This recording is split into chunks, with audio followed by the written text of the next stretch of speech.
नमस्कार दोस्तों, जैसा कि आप लोग जानते हैं कि हम लोग यूपी पीसीएस और आरएआरएस से रिलेटेड टेस्ट सीरीज सॉल्व कर रहे हैं और यह टेस्ट सीरीज जो पॉलिटी से रिलेटेड है और इस टेस्ट सीरीज में आने वाले यूपी पीसीएस और आरएआरएस एग्जाम के लिए अत्यंत इंपॉर्टेंट क्वेश्चन दिए गए हैं। तो चलिए टाइम को बिना वेस्ट किए आगे बढ़ते हैं और आप लोगों से एक विनम्र निवेदन है कि आप लोग चैनल को सब्सक्राइब कर लें, वीडियो को लाइक करें, शेयर करें और कमेंट करें और इस वीडियो के पीडीएफ के लिए टेलीग्राम या व्हाट्सएप ग्रुप को ज्वाइन कर लें, जो कि लिंक जो है वो डिस्क्रिप्शन में दे दिया गया है।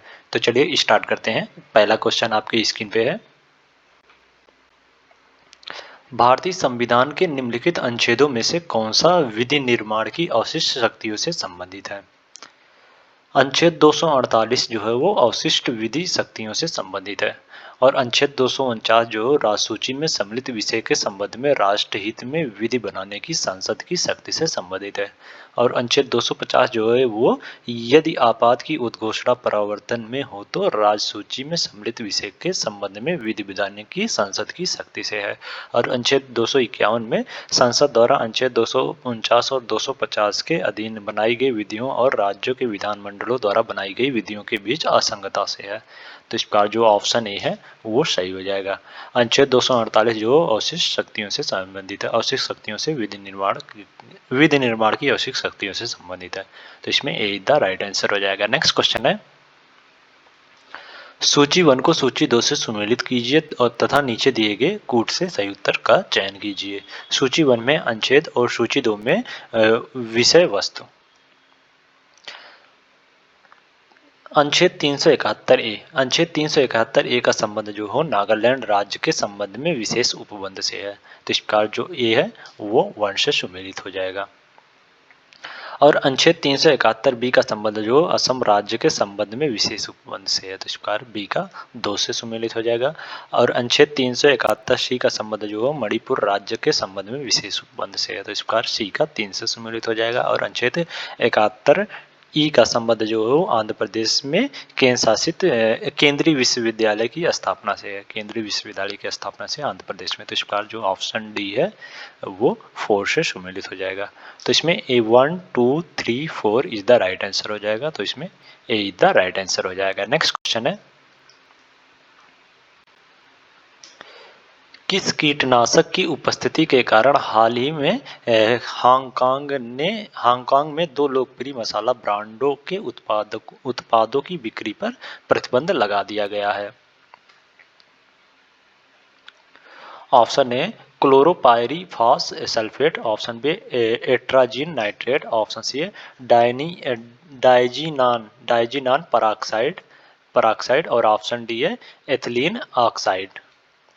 हांगकांग ने कीटनाशक एथिलीन ऑक्साइड या इसे ईटीओ भी कहते हैं, ओके, ईटीओ के उच्च स्तर का हवाला देते हुए एमडीएच के 3 मसाला मिश्रण और एवरेस्ट के एक मिश्रण की बिक्री पर प्रतिबंध लगा दिया है।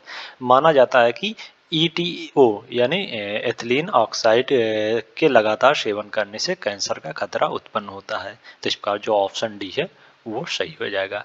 नेक्स्ट क्वेश्चन है, निम्नलिखित में से किसे राज्यपाल द्वारा नियुक्त किया जाता है?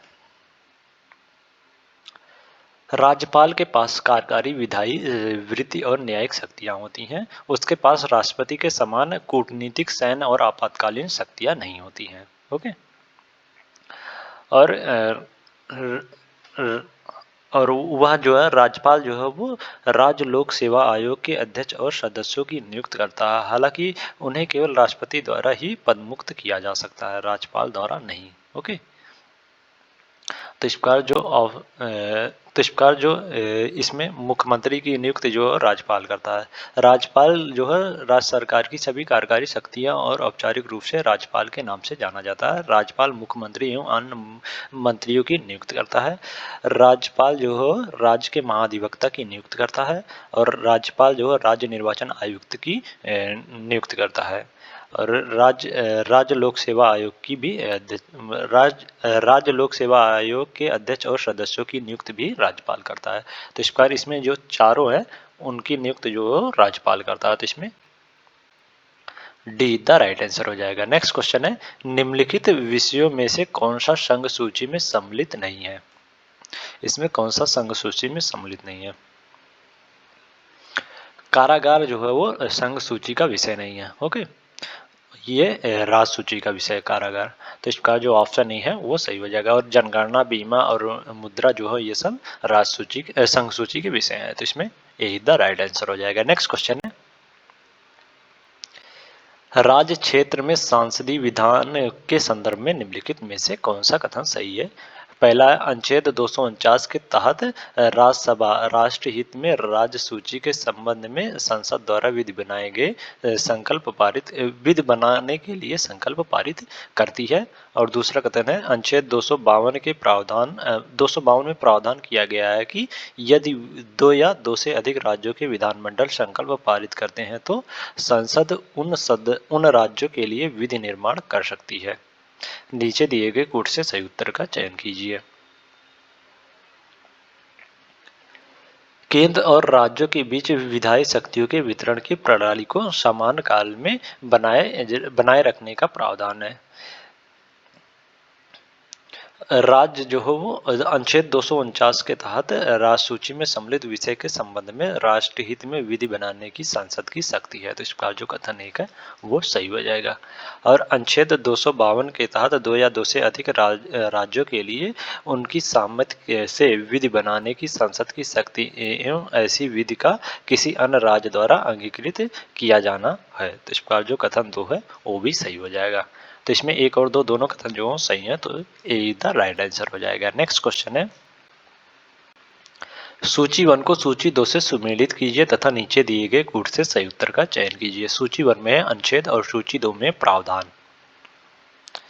अनुच्छेद 157 में जो अनुच्छेद 157 में प्रावधान है कि राज्यपाल के रूप में नियुक्त के लिए अर्हता से है। ओके, राज्यपाल की नियुक्त के लिए अर्हता से है, अनुच्छेद 157 का प्रावधान है। तो इस प्रकार ए का 4 से सम्मिलित हो जाएगा। और अनुच्छेद 159 में प्रावधान है कि राज्यपाल द्वारा शपथ एवं प्रतिज्ञा से है। तो इस प्रकार बी का 3 से सम्मिलित हो जाएगा। और अनुच्छेद 163 में प्रावधान है कि राज्यपाल को सहायता एवं सलाह देने के लिए मंत्रिपरिषद होना चाहिए। तो इस प्रकार सी का 2 से सम्मिलित हो जाएगा। और अनुच्छेद 165 में प्रावधान है कि राज्य का महाधिवक्ता होगा, राज्य का एक महाधिवक्ता होगा। तो इस प्रकार ए डी का 1 से सम्मिलित हो जाएगा। तो इसमें 4 3 2 1 4 3 2 1, तो इसमें बी द राइट आंसर हो जाएगा। नेक्स्ट क्वेश्चन है, निम्नलिखित में से कौन सा अनुच्छेद संसद को नई अखिल भारतीय सेवा सृजन करने की शक्ति प्रदान करता है? संविधान का अनुच्छेद 312 जो है संसद को राज्यसभा के संकल्प के आधार पर नई अखिल भारतीय सेवा सृजन करने की शक्ति प्रदान करता है। तो इस पर जो ऑप्शन बी है वो सही हो जाएगा। नेक्स्ट क्वेश्चन है, निम्नलिखित में से किस वर्ष भारतीय वन सेवा का गठन किया गया था? वर्ष 1966 में भारतीय वन सेवा को तीसरी अखिल भारतीय सेवा के रूप में गठित किया गया था। तो इसका जो ऑप्शन ए है वो सही हो जाएगा। और वर्ष 1947 में भारतीय सिविल सेवा को आईएएस से और भारतीय पुलिस को आईपीएस से प्रतिस्थापित किया गया था, तथा इन्हें संविधान द्वारा अखिल भारतीय सेवा के रूप में मान्यता दी गई थी। तो इसमें ए द राइट आंसर हो जाएगा। नेक्स्ट क्वेश्चन है, मुख्यमंत्री की नियुक्ति के संदर्भ में कौन सा कथन सही है? पहला है, संविधान में मुख्यमंत्री के चयन और नियुक्ति के लिए कोई विस्तृत प्रक्रिया का प्रावधान नहीं है। और दूसरा कथन है, जब विधानसभा में किसी भी दल को स्पष्ट बहुमत प्राप्त ना हो तो राज्यपाल मुख्यमंत्री की नियुक्ति के लिए अपने व्यक्तिगत विवेक का उपयोग कर सकता है। नीचे दिए गए कूट से सही उत्तर का चयन कीजिए। मुख्यमंत्री जो है राज्य में सरकार का प्रमुख होता है। संविधान में मुख्यमंत्री के चयन और नियुक्ति के लिए कोई विशिष्ट प्रक्रिया का प्रावधान नहीं है। तो इसका जो कथन एक है वो सही हो जाएगा इसमें। और सांसदीय परंपराओं के अनुसार राज्यपाल राज्यपाल जो है राज्य विधानसभा में बहुमत प्राप्त दल के नेता को मुख्यमंत्री नियुक्त करता है। हालांकि यदि किसी भी दल के पास स्पष्ट बहुमत नहीं हो तो राज्यपाल मुख्यमंत्री के चयन और नियुक्ति में व्यक्तिगत विवेक का प्रयोग कर सकता है। तो इस बार जो कथन दो है वो भी सही हो जाएगा। तो इसमें एक और दो दोनों कथन जो सही है, तो यही था राइट आंसर हो जाएगा इसमें। नेक्स्ट क्वेश्चन है, संविधान का निम्नलिखित में से कौन सा भाग राज्य कार्यपालिका से संबंधित है? ऑप्शन है भाग ए भाग 5, ऑप्शन बी है भाग 6, ऑप्शन सी है भाग 8 और ऑप्शन डी है भाग 9। संविधान का भाग 6 जो है राज्य में सरकार से संबंधित है। ओके, राज्य कार्यपालिका से संबंधित जो है वो भाग 6 है। तो इस प्रकार जो ऑप्शन बी है वो सही हो जाएगा। नेक्स्ट क्वेश्चन है, निम्नलिखित में से कौन सा संवैधानिक संशोधन अधिनियम वस्तु एवं सेवा कर से संबंधित है? 101वां संविधान संशोधन जो 101वां संविधान संशोधन जो 2016 जो है वो इसके माध्यम से वस्तु एवं सेवा कर लगाया गया था, यानी जीएसटी को इसके 101वां संविधान संशोधन 2016 के द्वारा लगाया गया था जीएसटी को। ओके, और जीएसटी एक अप्रत्यक्ष कर है जो भारत में वस्तु और सेवाओं की आपूर्ति पर वस्तुओं और सेवाओं की आपूर्ति पर आरोपित किया जाता है। तो इस प्रकार जो ऑप्शन डी है वो सही हो जाएगा। नेक्स्ट क्वेश्चन है, अंतर्राज्यीय परिषद के संदर्भ में निम्नलिखित कथनों में से कौन सा सही है? पहला, अंतर्राज्यीय परिषद की स्थापना पुंछी आयोग की अनुशंसा पर की गई थी। और दूसरा कथन है, राजमन्नार आयोग ने अखिल भारतीय सेवाओं को समाप्त करने की अनुशंसा की थी। अंतर्राज्यीय परिषद संघ और राज्यों के बीच मौजूदा व्यवस्था के कार्यकारण की समीक्षा की प्रक्रिया के लिए भाग के रूप में सरकार ने वर्ष 1988 में न्यायमूर्ति आर.एस. साकरिया की अध्यक्षता में एक आयोग का गठन किया था, जिसे अंतर्राज्यीय परिषद का गठन जो वो आर.एस. साकरिया की अध्यक्षता में किया गया था, न कि पुंछी आयोग की अनुशंसा पर। तो इस प्रकार जो कथन एक है वो गलत हो जाएगा इसमें। ओके, और राजमन्नार आयोग ने अखिल भारतीय सेवाओं को समाप्त करने की अनुशंसा की थी। तो इस प्रकार जो कथन दो है वो सही हो जाएगा। तो इसमें केवल दो सही है, तो इसमें बी द राइट आंसर हो जाएगा। नेक्स्ट क्वेश्चन है, निम्नलिखित में से कौन सा सही सुमेलित है? उपबंध संविधान का भाग। ऑप्शन है संघ लोक सेवा आयोग भाग 14, ऑप्शन बी है आपातकालीन उपबंध भाग 13, ऑप्शन सी है सहकारी समितियां भाग 9 और ऑप्शन डी है नागरिकता भाग 3। संविधान के मूल पाठ में 22 भाग और 395 अनुच्छेद और 8 अनुसूचियां थी, लेकिन वर्तमान में भारतीय संविधान में 25 भाग और 25 भाग हैं। ओके, और संविधान 26 जनवरी 1950 को लागू हुआ था, जिसे प्रत्येक वर्ष गणतंत्र दिवस के रूप में मनाया जाता है। भाग 14 जो है वो संघ लोक सेवा आयोग से संबंधित है, भाग 14। तो इस प्रकार जो ऑप्शन ए है वो सही सुमेलित है। ओके, और आपातकाल का उपबंध जो है वो आपातकाल का उपबंध भाग 18 में है, भाग 18 में। ओके, भाग 18 में। भाग 13 में जो है वो व्यापार वाणिज्य और समागमन की स्वतंत्रता से संबंधित है, भाग 13। और शाकाहारी समितियां का उपबंध जो है वो भाग 9 भाग 9 सी में इसका उपबंध है। ओके, भाग 9 सी। और नागरिकता का उपबंध जो भाग 2 में है, भाग 3 में मूल अधिकार का उपबंध है। भाग 10 में जो है वो अनुसूचित जाति और जनजाति क्षेत्र से संबंधित है, भाग 10। तो इसमें ए द राइट आंसर हो जाएगा। नेक्स्ट क्वेश्चन है, सूची 1 को सूची 2 से सुमेलित कीजिए तथा नीचे दिए गए कूट से सही उत्तर का चयन कीजिए। सूची 1 में है अनुच्छेद और सूची 2 में प्रावधान।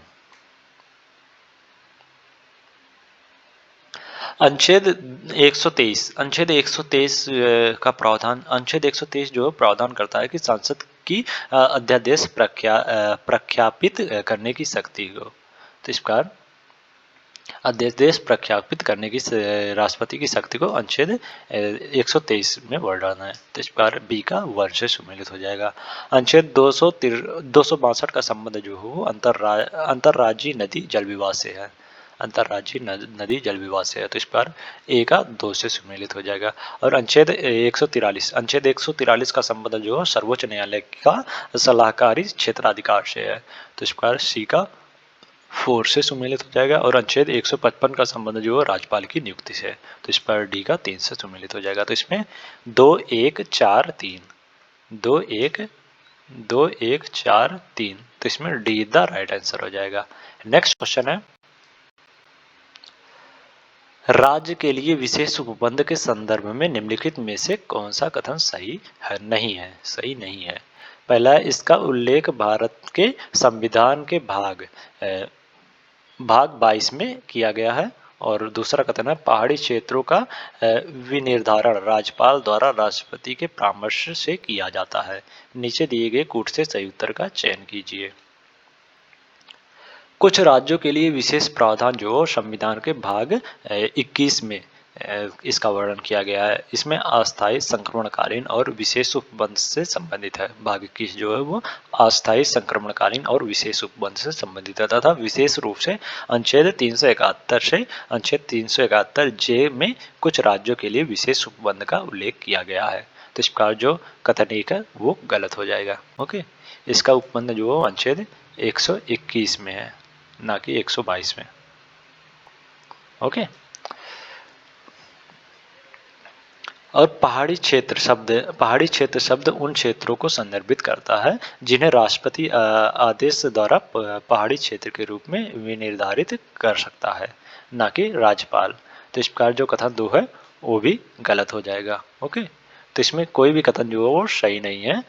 तो इसमें ए इज द राइट आंसर हो जाएगा। दोनों कथन जो इसमें पूछा है कौन सा कथन सही नहीं है, तो दोनों कथन जो सही नहीं है, तो इसमें ए इज द राइट आंसर हो जाएगा।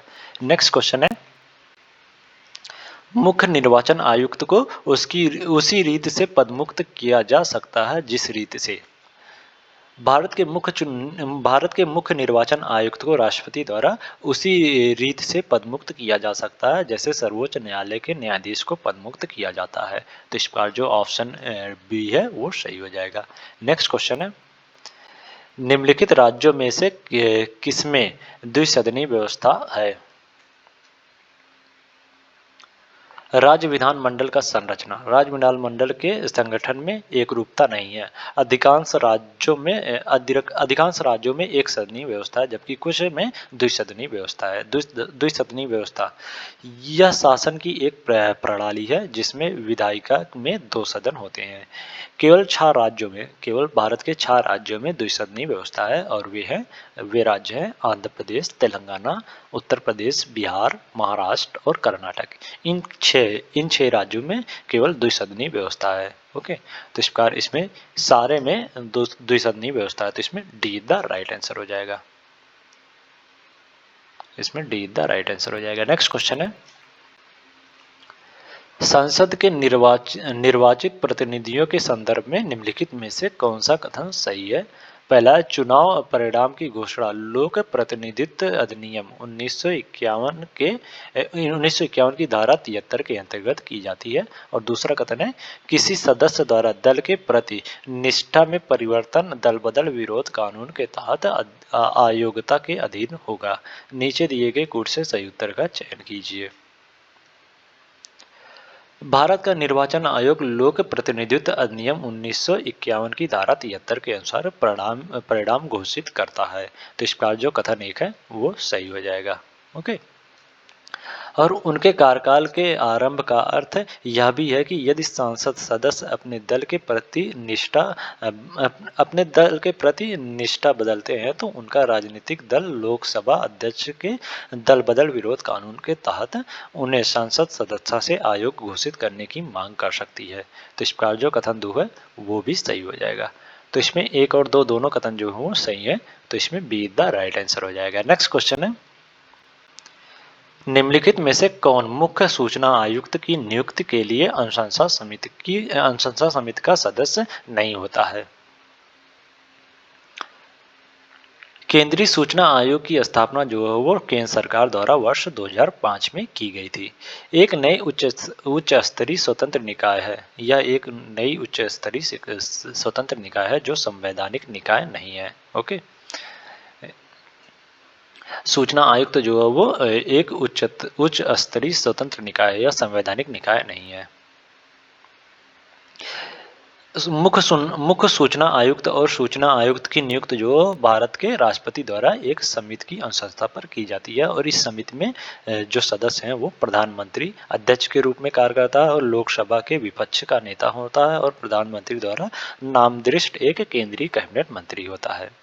राज्यसभा के विपक्ष नेता जो है वो मुख्य सूचना आयुक्त की नियुक्ति के लिए सदस्य के रूप में नहीं होता है। तो इस प्रकार जो ऑप्शन सी है वो सही हो जाएगा। नेक्स्ट क्वेश्चन है, राज्य विधानमंडल के 2 सत्रों के बीच अधिकतम कितनी समय अंतराल हो सकता है? कितना समय अंतराल हो सकता है? राज्य विधानमंडल के एक सत्र में कई बैठकें आयोजित की जा सकती हैं और राज्य विधानमंडल में 2 सत्र के बीच अधिकतम समय अंतराल जो है वो 6 माह से अधिक नहीं हो सकता। अर्थात राज्य विधानमंडल को वर्ष में कम से कम 2 बार बैठक करनी होती है। तो इस प्रकार जो ऑप्शन सी है वो सही हो जाएगा इसमें। ओके, 6 माह का अंतराल नहीं हो सकता, तो इसमें सीधा राइट आंसर हो जाएगा। नेक्स्ट क्वेश्चन है,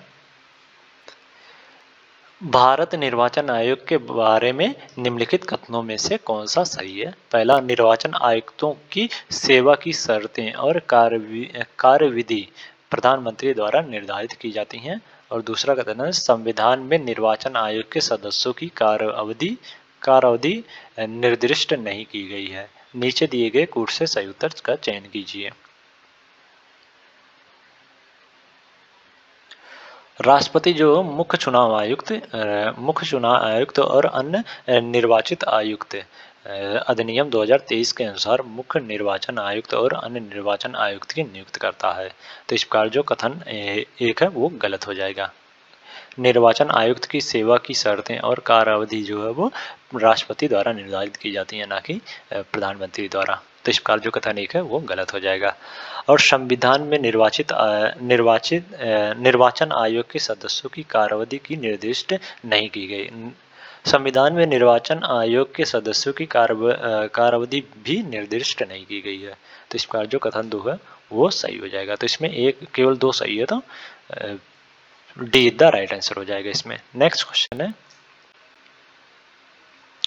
भारतीय संविधान का कौन सा अनुच्छेद समाज के गरीब और कमजोर वर्गों के लिए निःशुल्क विधिक सहायता का उपबंध करता है?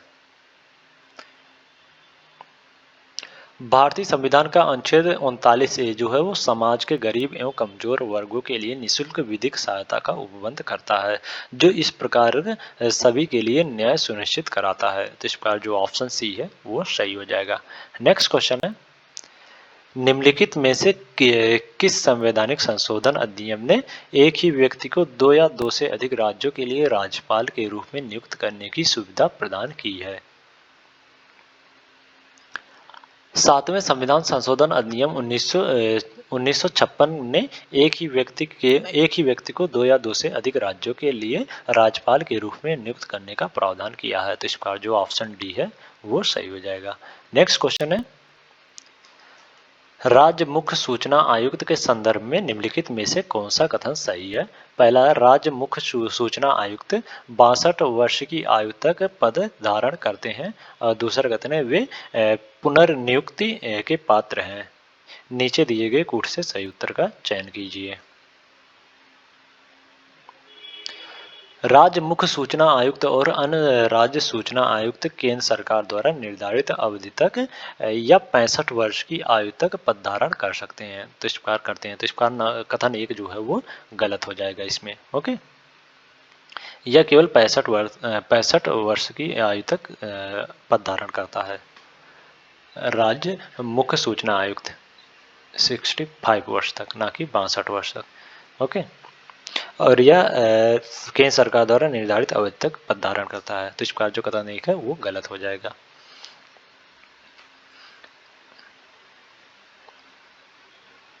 और वे पुनर्नियुक्त के पात्र नहीं होते हैं। ओके, राज्यपाल द्वारा मुख्य सूचना आयुक्त या किसी भी अन्य राज्य सूचना आयुक्त को दिवालियापन, नैतिक पतन से जुड़े अपराध से दोषी सिद्ध या अपने अधिकारी कर्तव्य के अलावा अन्य किसी प्रकार के वेतनयुक्त नौकरियों से संलग्न होने, शारीरिक दुर्बलता के कारण अयोग्यता या उनके कर्तव्यों को प्रभावित करने वाले वृत्तीय हितों जैसे आधारों पर पदमुक्त कर सकता है। इसके अतिरिक्त जो है वो पुनर्नियुक्त के पात्र नहीं होते हैं। तो इस प्रकार जो कथन 2 है वो भी गलत हो जाएगा। तो इसमें कोई भी कथन जो है सत्य नहीं है राज्य मुख्य सूचना आयुक्त के संदर्भ में, तो इसमें बी द राइट आंसर हो जाएगा। नेक्स्ट क्वेश्चन है, जिला न्यायाधीशों की नियुक्ति के संदर्भ में निम्नलिखित में से कौन सा कथन सही है? पहला, राज्य का राज्यपाल उच्च न्यायालय के परामर्श से राज्य के भीतर जिला न्यायाधीशों की नियुक्ति और पदोन्नति के लिए जिम्मेदार होता है। और दूसरा कथन है, जिला न्यायाधीश के रूप में नियुक्ति के लिए व्यक्ति के पास अधिवक्ता के रूप में अनुभव होना आवश्यक नहीं है। किसी राज्य में जिला न्यायाधीश की नियुक्ति पदस्थापना और पदोन्नति जो है राज्य के राज्यपाल द्वारा उच्च न्यायालय के परामर्श से की जाती है। तो इस प्रकार जो कथन 1 है वो सही हो जाएगा इसमें। और उसे कम से कम 7 वर्ष अधिवक्ता के रूप में कार्य करने का अनुभव होना चाहिए जिला न्यायाधीश को। तो इस प्रकार जो कथन 2 है वो गलत हो जाएगा। ओके, तो इसमें केवल एक सही है, तो इज द राइट आंसर हो जाएगा। नेक्स्ट क्वेश्चन है, जिला न्यायाधीश की भूमिका और शक्तियों के संबंध में कौन सा कथन सही है? ऑप्शन ए, जिला न्यायाधीश सिर्फ सिविल मामलों की सुनवाई करता है। ऑप्शन बी है, जिला न्यायाधीश मृत्युदंड नहीं दे सकता। ऑप्शन सी है, जिला न्यायाधीश के आदेश के विरुद्ध अपील सर्वोच्च न्यायालय में की जा सकती है। और ऑप्शन डी है, जिला न्यायाधीश के पास न्यायिक और प्रशासनिक दोनों शक्तियां होती हैं। इसमें पूछा गया है जिला न्यायाधीश की भूमिका और शक्तियों के संबंध में कौन सा कथन जो सत्य है। जिला न्यायाधीश जो जिले का सर्वोच्च न्यायिक प्राधिकारी होता है, उसे सिविल और आपराधिक दोनों मामले में मूल और अपील क्षेत्राधिकार प्राप्त है। दूसरे शब्दों में जिला न्यायाधीश सत्र न्यायाधीश भी होता है। तो इस प्रकार जो कथन ऑप्शन डी है वो सही हो जाएगा। ओके, जिला न्यायाधीश के पास न्यायिक और प्रशासनिक दोनों शक्तियां होती हैं। तो इसमें डी द राइट आंसर हो जाएगा। नेक्स्ट क्वेश्चन है, भारतीय संविधान का निम्नलिखित में से कौन सा भाग केंद्र राज्य संबंधों से संबंधित है? भारत का संविधान जो संघीय संरचना रखता है कि शक्तियों को केंद्र और राज्यों के बीच विभाजित करता है। संघ और राज्यों के बीच संबंध जो भारतीय संविधान की भाग 11 में निहित है, भाग 11 में। तो इस प्रकार जो ऑप्शन बी है वो सही हो जाएगा। नेक्स्ट क्वेश्चन है, केंद्रीय और राज्य विधान की क्षेत्रीय सीमा के संबंध में निम्नलिखित कथनों पर विचार कीजिए। पहला, राष्ट्रपति को यह निर्देश देने का अधिकार है कि संसद का कोई अधिनियम राज्य के अनुसूचित क्षेत्र पर लागू नहीं होगा या निर्दिष्ट संशोधनों और अपवादों के साथ लागू होगा। और दूसरा कथन है, राष्ट्रपति को मेघालय, त्रिपुरा और मिजोरम के जनजाति क्षेत्रों के संबंध में समान शक्ति प्राप्त है। उपयुक्त में से कौन सा कथन सत्य है?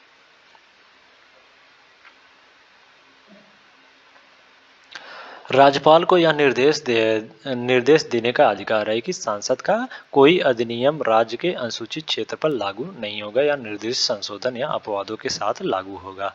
तो इस प्रकार जो कथन 1 है वो गलत हो जाएगा। यह राज्यपाल को यह निर्देश देने का अधिकार है, ना कि राष्ट्रपति को। तो इस प्रकार जो कथन 1 है वो गलत हो जाएगा इसमें। ओके, और राष्ट्रपति को मेघालय, त्रिपुरा और मिजोरम के जनजातीय क्षेत्रों के संबंध में ऐसी ही शक्तियाँ प्राप्त हैं, तो समान शक्तियां प्राप्त हैं। तो इस प्रकार जो कथन 2 है वो सही हो जाएगा। तो इसमें केवल 2 सही है, तो सीधा राइट आंसर हो जाएगा। नेक्स्ट क्वेश्चन है, अनुच्छेद 352 के तहत प्रदत्त आपातकालीन शक्तियों के संबंध में निम्नलिखित कथनों पर विचार कीजिए। पहला, राष्ट्रीय आपातकाल के दौरान केंद्र राज्य सरकार को कोई भी कार्यकारी निर्देश देने के लिए अधिकृत हो सकता है। और कोई भी कार्यकारी निर्देश देने के लिए अधिकृत हो सकता है। और दूसरा कथन है, राष्ट्रीय आपातकाल के दौरान केंद्र सरकार राज्य सूची में उल्लेखित किसी भी विषय पर विधि निर्माण की शक्ति प्राप्त हो सकता हो जाती है। उपयुक्त में से कौन सा कथन सही है? राष्ट्रीय आपातकाल के दौरान केंद्र को किसी भी मामले पर राज्य को कार्यकारी निर्देश जारी करने राज्य को निर्देश जारी करने का अधिकार प्राप्त होता है। परिणाम स्वरूप राज्य सरकार केंद्र के पूर्ण नियंत्रण में आ जाती है। हालांकि उन्हें जो है निलंबित नहीं किया जा सकता। तो इस प्रकार जो कथन एक है वो सही हो जाएगा। और राष्ट्रीय आपातकाल के दौरान संसद को राज्य सूची में सम्मिलित किसी भी विषय पर कानून बनाने का अधिकार प्राप्त होता है। हालांकि राज्य विधानमंडलों की विधि शक्तियां निलंबित नहीं होती हैं, लेकिन वे संसद के अधिभावी अधिकार के अधीन हो जाती है। तो इस प्रकार जो कथन 2 है वो गलत हो जाएगा। ओके, नहीं वो भी सही है, कथन जो है वो भी सही हो जाएगा। ओके, राष्ट्रीय आपातकाल के दौरान केंद्र सरकार जो है राजसूची में उल्लेखित किसी भी विषय पर विधि निर्माण की शक्ति प्राप्त हो जाती है सभी विषय पर। तो इसका जो कथन 2 है वो भी सही हो जाएगा। तो इसमें 1 और 2 दोनों सही हैं, तो A is the right answer हो जाएगा इसमें। नेक्स्ट क्वेश्चन है,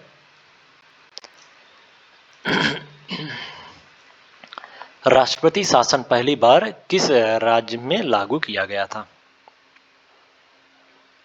राष्ट्रपति शासन जो पहली बार वर्ष 1951 में पंजाब में लगाया गया था। तब से लगभग सभी राज्यों में कम से कम एक बार राष्ट्रपति शासन लगाया जा चुका है, जबकि कई राज्यों में यह बार-बार लगाया हुआ है। ओके, झारखंड में, उत्तर प्रदेश में जो हो, और अभी तक उत्तर प्रदेश में सबसे पहले राष्ट्रपति शासन जो 1951 में लगाया गया था पंजाब में। तो इसमें सी द राइट आंसर हो जाएगा। झारखंड में अभी तक 3 बार राष्ट्रपति शासन लगाया, कर्नाटक में 6 बार, केरल में 5 बार, मध्य प्रदेश में 3 बार, महाराष्ट्र में 2 बार, मणिपुर में 10 बार और मेघालय में 2 बार, मिजोरम में 3 बार, नागालैंड में 4 बार और उड़ीसा में 6 बार और पंजाब में 8 बार। सबसे ज़्यादा राष्ट्रपति शासन जो मणिपुर में, फिर उसके बाद पंजाब में लगाया गया है। पंजाब में 8 बार टोटल राष्ट्रपति शासन लगाया जा चुका है। तो इसमें सीधा राइट आंसर हो जाएगा। नेक्स्ट क्वेश्चन है, भारतीय संविधान का निम्नलिखित में से कौन सा अनुच्छेद भारत की आकस्मिकता निधि से संबंधित है?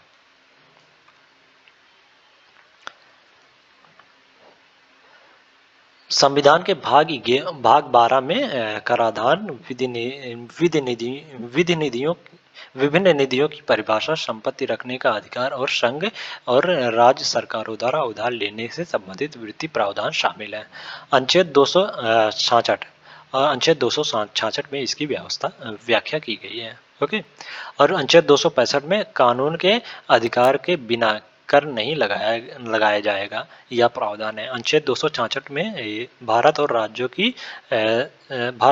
की संचित निधि एवं लोक लेखा निधि का प्रावधान है। अनुच्छेद 267 में आकस्मिकता निधि का प्रावधान है और अनुच्छेद 268 में संघ द्वारा अध्यारोपित लेकिन राज्य द्वारा एक विनियोजित शुल्क है। तो इस प्रकार जो ऑप्शन डी है वो सही हो जाएगा। आकस्मिकता निधि का संबंध जो है वो अनुच्छेद 267 में इसका वर्णन किया गया है। ओके, भारत की आकस्मिकता निधि का संबंध, तो इसमें डी द राइट आंसर हो जाएगा। नेक्स्ट क्वेश्चन है, सॉरी, सूची 1 को सूची 2 से सुमेलित कीजिए तथा नीचे दिए गए कूट से सही उत्तर का चयन कीजिए। सूची 1 में केंद्र शासित प्रदेश और सूची 2 में स्थापना वर्ष। लद्दाख द्वारा वर्तमान में भारत में कुल 8 केंद्र शासित प्रदेश हैं और जिनके स्थापना वर्ष जो है निम्नलिखित है। लद्दाख का स्थापना वर्ष जो 2019 में लद्दाख की स्थापना हुई थी। तो इस प्रकार ए का 3 से सुमेलित हो जाएगा। दमन दीव की स्थापना वर्ष जो है वो 1962 है। तो इस प्रकार बी का 4 से सुमेलित हो जाएगा। अंडमान एवं निकोबार की स्थापना वर्ष जो है 1956 है। तो सी का 1 से सुमेलित हो जाएगा। और दादर एवं नागर हवेली का स्थापना वर्ष जो है 1961 है। तो इस प्रकार डी का 2 से सुमेलित हो जाएगा। तो इसमें 3, 4, 1, 2, 3, 4, 1, 2, तो इसमें बी द राइट आंसर हो जाएगा। नेक्स्ट क्वेश्चन है, केंद्र शासित प्रदेश के संदर्भ में निम्नलिखित में से कौन सा कथन सही है? पहला, दिल्ली एकमात्र केंद्र शासित प्रदेश है जिसका अपना उच्च न्यायालय है। और दूसरा कथन है, लक्षद्वीप और पुडुचेरी केरल उच्च न्यायालय के क्षेत्राधिकार में आते हैं। नीचे दिए गए कूट से सही उत्तर का चयन कीजिए।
अशोक मेहता समिति जो है वो अशोक मेहता समिति जो है वो पहली बार पंचायत चुनाव के सभी स्तरों पर राजनीतिक दल की आधिकारिक भागीदारी की अनुशंसा की थी। तो इसका जो ऑप्शन ए है वो सही हो जाएगा। नेक्स्ट क्वेश्चन है, 73वें संविधान संशोधन अधिनियम 1992 के संदर्भ में निम्नलिखित कथनों में से कौन सा सही है? पहला है, इस अधिनियम द्वारा भारत के संविधान में 11वीं अनुसूची शामिल की गई थी। और दूसरा कथन है, इस अधिनियम द्वारा भारत के संविधान में एक नया भाग 9A शामिल किया गया। नीचे दिए गए कोड से सही उत्तर का चयन कीजिए। 73वें संविधान संशोधन जो है वो 73वें संविधान संशोधन 1992 के द्वारा 11वीं अनुसूची प्रस्तुत की गई थी। 11वीं अनुसूची जो संविधान में जोड़ी गई थी। तो इसका जो कथन एक है वो सही हो जाएगा इसमें। और संविधान में एक नया भाग जो 9 का जो है वो 74वें संविधान संशोधन अधिनियम 1992 के द्वारा शामिल किया गया था। ये भाग 9 का जो है वो 74वें संविधान संशोधन अधिनियम द्वारा शामिल किया गया था संविधान में, न कि 73वें संविधान संशोधन अधिनियम 1992 के द्वारा। तो इसका जो कथन 2 है वो गलत हो जाएगा। तो इसमें केवल एक सही है, तो सीधा राइट आंसर हो जाएगा। नेक्स्ट क्वेश्चन है, निम्नलिखित में से कौन सा पंचायतों के अंतर्गत रखे गए कार्यात्मक विषयों में शामिल नहीं है?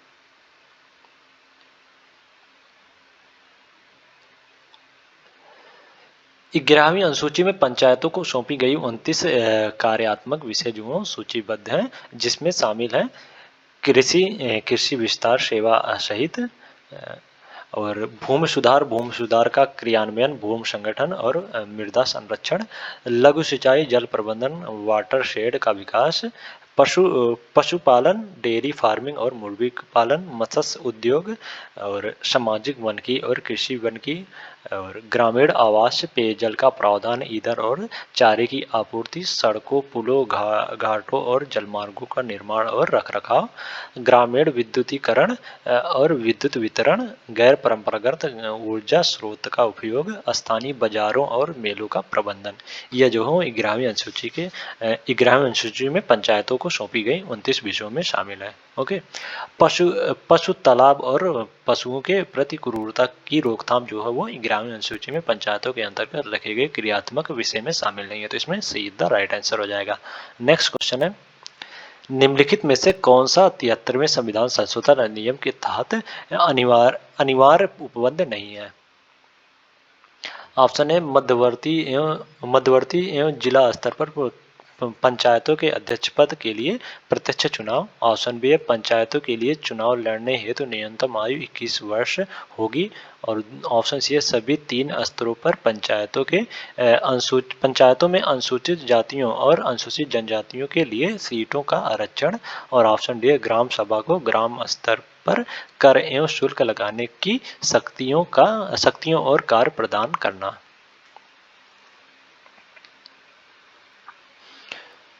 73वें संविधान संशोधन अधिनियम 1992 के अनुसार 92 के तहत अनिवार्य उपबंध जो नहीं है वो ग्राम सभा को ग्राम स्तर पर कर और शुल्क लगाने की शक्ति और कार्य प्रदान करना। ये जो है वो 73वें संविधान संशोधन अधिनियम के अंतर्गत अनिवार्य उपबंध नहीं है, तो इसमें डी द राइट आंसर हो जाएगा। नेक्स्ट क्वेश्चन है, निम्नलिखित समितियों पर विचार कीजिए और इन्हें सही कालानुक्रम में व्यवस्थित कीजिए, सबसे आरंभ से लेकर अंत तक।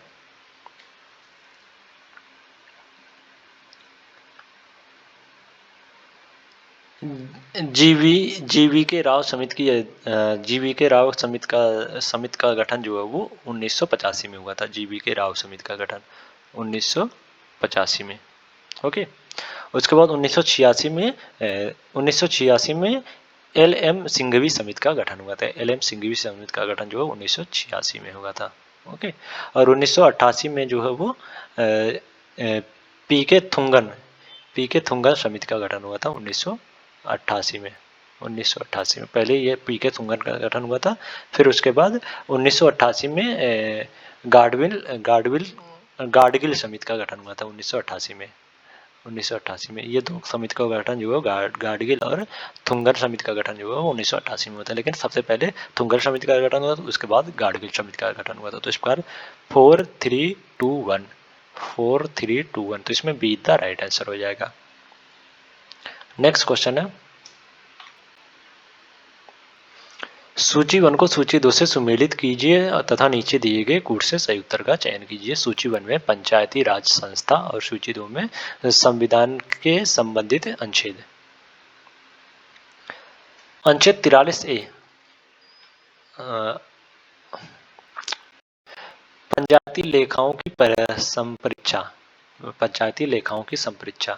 पंचायती लेखाओं की संपरीक्षा जो है वो अनुच्छेद 243 में है। अनुच्छेद 243 में, तो इस प्रकार ए का 4 से सुमेलित हो जाएगा।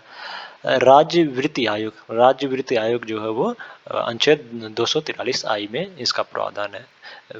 वित्तीय स्थितियों के पुनर्वलोकन के लिए वित्त आयोग का गठन जो है वो अनुच्छेद 43I में इसका प्रावधान है। तो इस प्रकार बी का 3 से सुमेलित हो जाएगा। पंचायतों का चुनाव का संबंध जो अनुच्छेद 43 के में, अनुच्छेद 243 के में इसका प्रावधान है। तो इस पर सी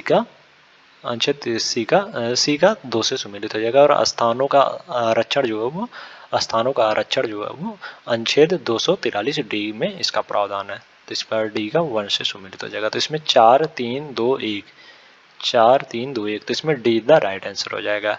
नेक्स्ट क्वेश्चन है, निम्नलिखित में से किस संकल्प को स्थानीय स्वशासन का मैग्मा कार्टा कहा जाता है? लॉर्ड रिपन के वर्ष 1982 के संकल्पों को स्थानीय स्वशासन का मैग्मा कार्टा कहा जाता है। तो इस प्रकार जो ऑप्शन बी है वो सही हो जाएगा इसमें। नेक्स्ट क्वेश्चन है, राज्य के राज्यपाल और मुख्यमंत्री के कार्यकाल के संदर्भ में निम्नलिखित में से कौन सा कथन सही है? पहला, राज्यपाल किसी भी समय राष्ट्रपति को त्यागपत्र सौंपकर पद त्याग कर सकता है। और दूसरा कथन है, मुख्यमंत्री राज्यपाल के प्रसादा प्रयत्न पद धारण करता है। नीचे दिए गए कूट से सही उत्तर का चयन कीजिए। राज्यपाल जो हो किसी भी समय राष्ट्रपति को त्यागपत्र सौंपकर अपना पद जो त्याग कर सकता है। तो इस प्रकार जो कथन एक है वो सही हो जाएगा इसमें। और मुख्यमंत्री का कार्यकाल जो निश्चित नहीं होता है और वह राज्यपाल के प्रसादा प्रयत्न पद धारण करता है। तो इस प्रकार जो कथन 2 है वो भी सही हो जाएगा। तो इसमें 1 और 2 दोनों कथन जो सही है, तो इसमें बी द राइट आंसर हो जाएगा। नेक्स्ट क्वेश्चन है, आपातकालीन उपबंध के संदर्भ में निम्नलिखित कथनों में कौन सा सही है? पहला है 44वें संविधान संशोधन अधिनियम ने राष्ट्रपति को राष्ट्रीय आपातकाल के दायरे को भारत के एक विशिष्ट क्षेत्र तक सीमित करने का अधिकार दिया। और दूसरा कथन है 42वें संविधान संशोधन अधिनियम द्वारा राष्ट्रीय आपातकाल की घोषणा को न्यायिक समीक्षा से मुक्त कर दिया गया। राष्ट्रीय आपातकाल की घोषणा जो है संपूर्ण देश में या किसी विशिष्ट क्षेत्र में लागू हो सकती है। वर्ष 1976 के 42वें संविधान संशोधन ने राष्ट्रपति को राष्ट्रीय आपात के दायरे को भारत के एक निर्दिष्ट हिस्से तक सीमित करने की अनुमति दी है। तो इस प्रकार जो कथन 1 है वो गलत हो जाएगा। ओके, यह प्रावधान जो है 42वें संविधान संशोधन अधिनियम ने राष्ट्रपति को राष्ट्रीय आपातकाल के दायरे को भारत के एक विशिष्ट क्षेत्र तक सीमित करने के अधिकार दिया है। 42वां संविधान संशोधन, ना कि 44वां। तो इस प्रकार जो कथन 1 है वो गलत हो जाएगा इसमें। ओके, और 38वें संविधान संशोधन अधिनियम 1975 ने राष्ट्रीय आपातकाल की घोषणा को न्यायिक समीक्षा से मुक्त कर दिया था, लेकिन इस उपबंध को बाद में 44वें संविधान संशोधन अधिनियम 1978 द्वारा हटा दिया गया। तो इस प्रकार जो कथन 2 है वो भी गलत हो जाएगा। ओके, तो इसमें कोई भी कथन जो सही नहीं है, तो इसमें डी द राइट आंसर हो जाएगा। नेक्स्ट क्वेश्चन है, लोक अदालत के संदर्भ में निम्नलिखित में से कौन सा कथन सही है? पहला, लोक अदालत में कोई न्यायालय शुल्क देय नहीं है। और दूसरा कथन है यह आपराधिक मामलों का निपटान प्रदान नहीं करता है। लोक अदालत शब्द का अर्थ है पुलिस कोर्ट और यह गांधीवादी सिद्धांत पर आधारित है। प्रथम लोक अदालत जो शिविर वर्ष 1982 में गुजरात में एक स्वैच्छिक और सुलहकारी एजेंसी के रूप में आयोजित किया गया था, जिसके निर्णय को कोई संवैधानिक समर्थन नहीं प्राप्त है। लोक अदालतों में किसी भी न्यायालय शुल्क की आवश्यकता नहीं होती है, और यदि वाद को समझाते और यदि वाद को समझौते के माध्यम से समाधान किया जाता है तो पूर्व के भुगतान किया गया कोई भी शुल्क वो जो है वो वापस कर दिया जाता है। तो इस प्रकार जो कथन 1 है वो सही हो जाएगा। ओके, और लोक अदालत जो है वो आपराधिक मामले का भी निपटान प्रदान करता है, ना कि इसका नहीं करता। तो इस प्रकार जो कथन 2 है वो गलत हो जाएगा। ओके, तो इस प्रकार केवल एक सही है, तो A is the right answer हो जाएगा। Next question, C is the right answer हो जाएगा इसमें। नेक्स्ट क्वेश्चन है, ऑपरेशन मेघदूत जिसने अप्रैल 2024 में अपने 40 वर्ष पूर्ण किए, किससे संबंधित है? हाल ही में ऑपरेशन मेघदूत ने अपने 40 वर्ष पूर्ण किए, जिसने उत्तरी लद्दाख में संघर्ष सैन्य क्षेत्रों को सुरक्षित करने हेतु सियाचिन ग्लेशियर में भारतीय थल सेना और वायुसेना की उपलब्धियों का पुनर्स्मरण कराया है। तो इस प्रकार जो ऑप्शन डी है वो सही हो जाएगा। सियाचिन में संघर्ष से ऑपरेशन मेघदूत संबंधित है, तो इसमें डी द राइट आंसर हो जाएगा। नेक्स्ट क्वेश्चन है, भारतीय संविधान का अनुच्छेद 227 किससे संबंधित है?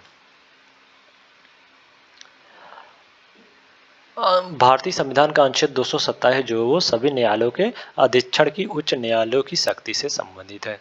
तो इस प्रकार जो ऑप्शन सी है वो सही हो जाएगा इसमें। ओके, और किसी न्यायालय की एक उच्च न्यायालय से दूसरे उच्च न्यायालय में हस्तांतरण जो वो अनुच्छेद 22 से संबंधित है, या इसका संबंध जो अनुच्छेद 222 से है। और कार्यकारी मुख्य न्यायाधीश की नियुक्ति जो अनुच्छेद 223 से संबंधित है। और कुछ रिट जारी करने की उच्च न्यायालय की शक्ति जो है यह अनुच्छेद 228 से संबंधित है, अनुच्छेद 228 से।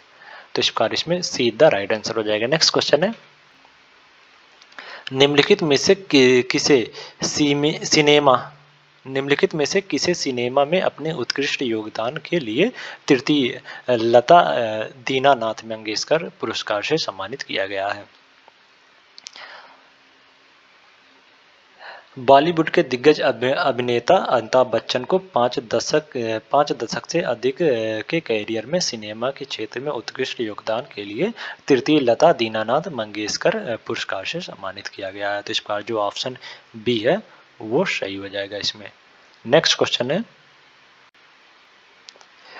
रिट क्षेत्राधिकार के संदर्भ में निम्नलिखित में से कौन सा कथन सही है? पहला, उच्च न्यायालय को अपने क्षेत्रीय न्यायाधिकार के बाहर भी रिट जारी करने की शक्ति प्राप्त है। और दूसरा कथन है, सर्वोच्च न्यायालय केवल मूल अधिकार के प्रवर्तन के लिए रिट जारी कर सकता है।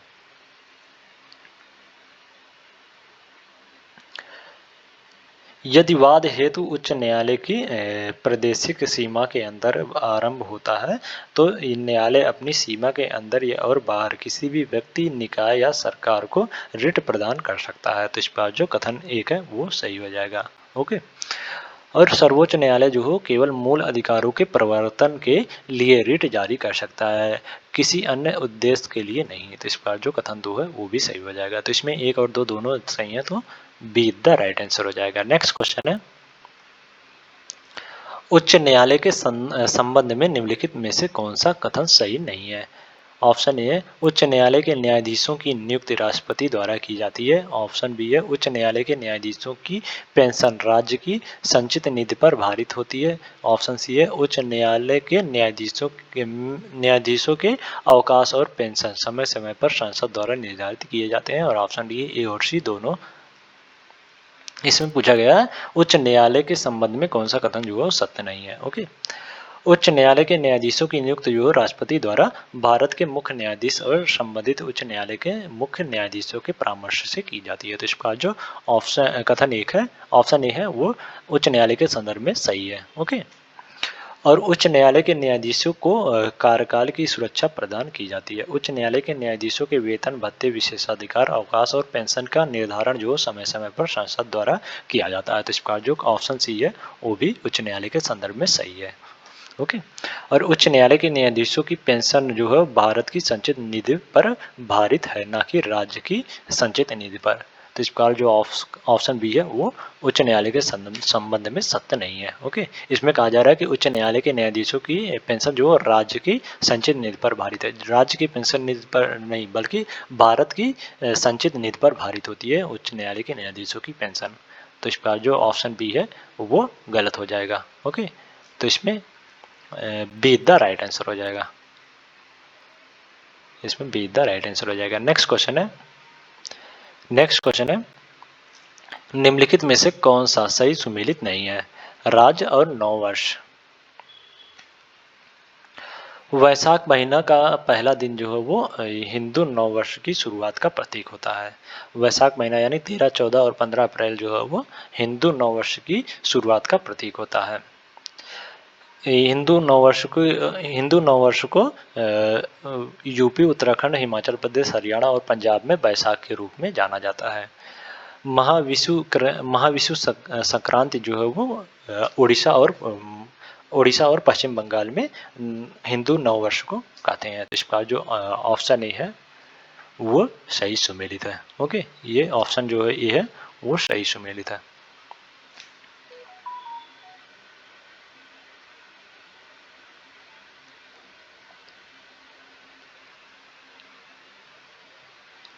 पुंथड़ू जो हो तमिलनाडु में हिंदू नववर्ष को कहते हैं। तो इसका जो ऑप्शन बी है वो भी सही सुमेलित है। हिमाचल प्रदेश में विशु नहीं बल्कि विशु जो है वो केरल में नववर्ष को, हिंदू नववर्ष को कहते हैं। विशु जो है केरल में नववर्ष को कहते हैं। ओके। और हिमाचल प्रदेश में जो बैसाखी बोलते हैं, बैसाखी को। ओके। बैसाखी को। तो इस प्रकार जो ऑप्शन सी है वो सही सुमेलित नहीं है। तो इसमें सी द राइट आंसर हो जाएगा। नेक्स्ट क्वेश्चन है, निम्नलिखित में से किस कण को गार्ड पार्टिकल के नाम से जाना जाता है? हिग्स बोसोन के अस्तित्व का सिद्धांत सबसे पहले ब्रिटिश सैद्धांतिक भौगोलिक विज्ञान पीटर वेल हिग्स ने दिया था। और गार्ड पार्टिकल जो हिग्स बोसोन को कहते हैं। तो इसका जो ऑप्शन बी है वो ऑप्शन ए है वो सही हो जाएगा। गार्ड पार्टिकल जो हिग्स बोसोन को कहा जाता है। तो इसमें ए द राइट आंसर हो जाएगा। तो आज के लिए इतना ही। अगले नेक्स्ट वीडियो में हम लोग नेक्स्ट 50 क्वेश्चन लेके आएंगे। अगर वीडियो अच्छी लगी हो तो वीडियो को लाइक कर दें और इसी प्रकार के वीडियो के लिए चैनल को सब्सक्राइब कर लें। Thank you so much.